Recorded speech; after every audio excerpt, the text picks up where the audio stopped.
Hi friends, இன்றைக்கி episode செமையாக கொண்டாந்துட்டாங்க. நம்ம விஜயோட நடிப்பும் சரி, சாரதாம்மாவோட நடிப்பும் அவ்வளோ ஒரு அழகாக இருந்தது. விஜய் காவேரிக்கு அவ்வளோ அழகாக புரிய வச்சு, இப்போ பத்திரம் பண்ண தேவையில்ல, எந்த டிசிஷன் எடுத்தாலும் தப்பாக போய் முடியும், உங்கள் அம்மாவுக்கும் நீ சொல்லி புரிய வைன்னு சொல்லி கட்டி அணைச்சி காவேரிக்கு புரிய வைக்கிறாரு. செமையாக இருந்தது இந்த இடத்துல.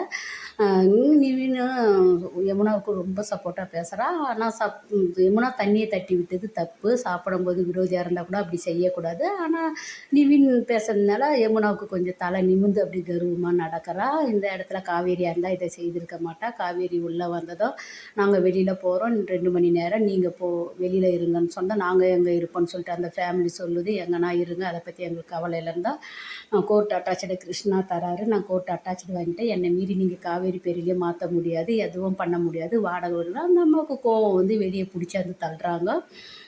செங்கல் எடுத்து வச்சதுலேருந்து வீடாக்கணும் வரைக்கும் என்னோடய உழைப்பு, உன் அப்பன்னு சொன்னி உன் அப்பனோட உழைப்பு இல்லை, உன் அப்பா உங்கள் கூட இருந்தார், இந்த வீட்டை என் பிள்ளைங்களை தவிர தர முடியாதுன்னு வெளியே பிடிச்சி தள்ளுறாங்க. எல்லோரும் சென்னை போக முடிவு எடுக்கிறாங்க. இந்த இடத்துல மறுபடியும் விஜய் சாரதாம்மாவுக்கு அவ்வளோ ஒரு ஆறுதலாக சொல்கிறாரு. இந்த வீடு நீங்கள் நினச்ச மாதிரி எப்போவுமே கையை விட்டு போகாது, காவேரி பேருக்கு கண்டிப்பாக மாற்றலாம், இந்த பிரச்சனைலாம் முடியட்டும்.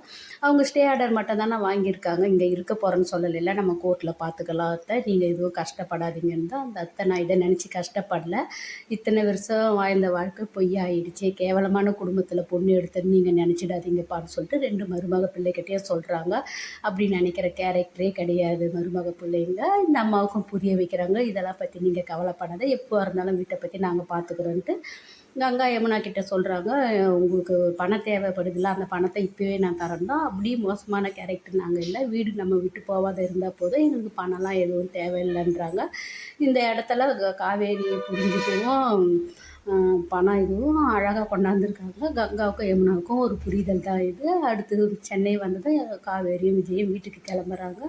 6வது மாதடி பார்த்துக்கணும், இந்த பிரச்சனையை நினச்சி நீ குழம்பாக நல்லா சாப்பிடாதுன்னு அட்வைஸ் சொல்கிறாங்க. சாரதாம்மாவும் போட்டாவை தூக்கி போட்டு உடைக்கிறாங்க. பாட்டி கூட சண்டை போடுறாங்க.